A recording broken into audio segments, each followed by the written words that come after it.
audio description has been enabled for this program and includes narration of explicit visual content intended for mature audiences only. Listener discretion is advised.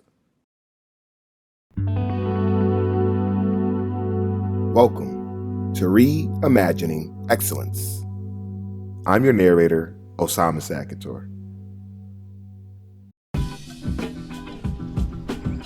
Before the sun even thought about climbing over the swamps of southwest Florida, the neighborhood was already awake. In the early 1970s, the Dunbar neighborhood of Fort Myers, Florida was a place of stark contrast. The humid air carried the scent of blooming hibiscus mingled with the acrid tang of nearby industrial fumes. The smell is like a damp earth and fried bolognese.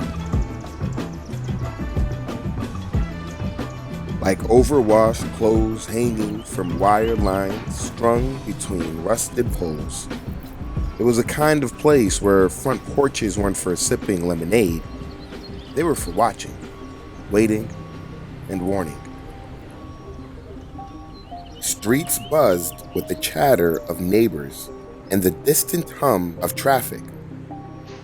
Yet the undercurrent of tension was palpable as the community grappled with poverty and the encroaching shadows of drug-related violence. Amidst this backdrop stood a modest home where a young Dion lived with his mother, Connie.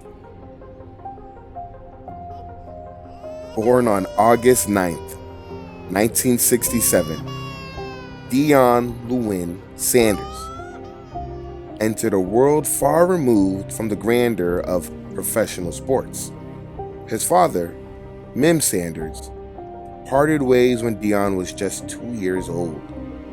Connie, a resilient and determined woman, took on the responsibility of raising Dion and later marrying Willie Knight.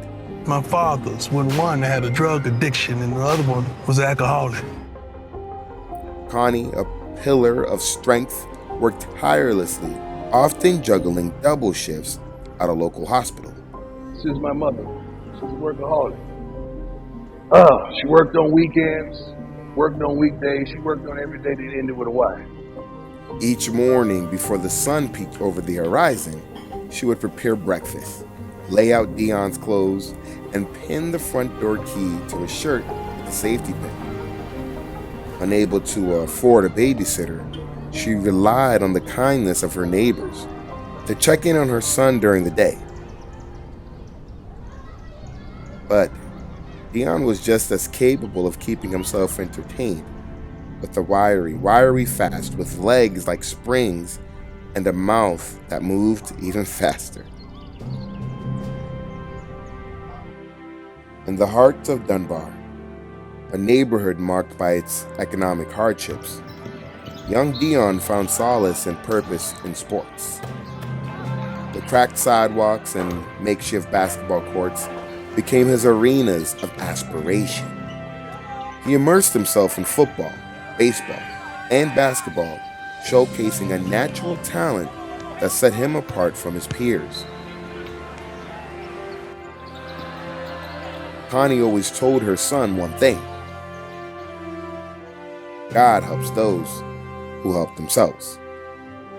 So he did. Helped himself to opportunity, to confidence, to dreams so big they made people laugh behind his back. But laughter didn't bother him. He was too busy grinding at the track. And when he danced after touchdowns or stared down older kids who doubted him, they started to call him something. Not his birth name, no. Primetime. It was during a high school basketball game that Dion's electrifying performance earned him the nickname. Primetime, a nickname that captures his flair and confidence. The moniker stuck, symbolizing not just his athletic prowess, but his aspiration to transcend his environment. Yet, behind the burgeoning fame was a young man, driven by a promise. Witnessing his mother's tireless work ethic, Dion vowed to change their circumstances. Because I'm going to be rich one day and I'm going to make a lot of money. My mama's never going to have to work another day in her life. So when it's time for her to see me play, she don't fly first class if that's what she wants. She's going to have on a mink coat if it's cold there or inclement weather. She's going to have several homes to her choosing. The promise wasn't just about financial success. It was about honoring the sacrifices, her unwavering support, and belief in Dion's potential laid the foundation for his relentless pursuit of excellence. Sanders forged the character and drive that would propel him to national stardom. His early life in Fort Myers wasn't just a chapter in his story, it was the foundation of his identity, shaping the man who would become Primetime. Before the world knew the name Deion Sanders, Dunbar did. Thanks for joining us on today's episode. Be sure to come back next week for episode 3 and 4. Be sure to like and subscribe. You can also listen on Apple Music, Spotify, and SoundCloud. Listen to all new episodes every Tuesday and Wednesday.